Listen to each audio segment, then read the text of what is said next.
بسم الله الرحمن الرحيم ألف لام را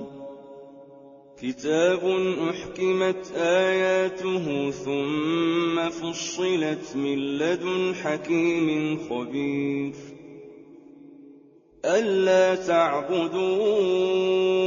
إلا الله إنني لكم منه نذير وبشير وأن استغفروا ربكم ثم توبوا إليه يمتعكم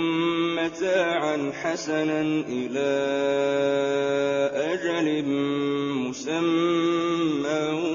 ويؤت كل ذي فضل فضله وإن تولوا فإني أخاف عليكم عذاب يوم كبير إلى الله مرجعكم وهو على كل شيء قدير ألا إنهم يثنون صدورهم ليستخفوا منه ألا حين يستغشون ثيابهم يعلم ما يسرون وما يعلنون إنه عليم بذات الصدور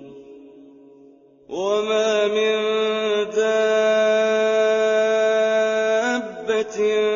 في الأرض إلا على الله رزقها ويعلم مستقرها ومستودعها كل في كتاب مبين وهو الذي خلق السماوات والأرض في 6 أيام وكان عرشه على الماء ليبلوكم أيكم أحسن عملا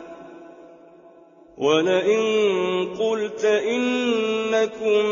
مبعوثون من بعد الموت ليقولن الذين كفروا إن هذا إلا سحر مبين ولئن أخرنا عنهم العذاب إلى معدودة ليقولن ما يحبسه ألا يوم يأتيهم ليس مصروفا عنهم وحاق بهم ما كانوا به يستهزئون ولئن أذقنا الإنسان منا رحمة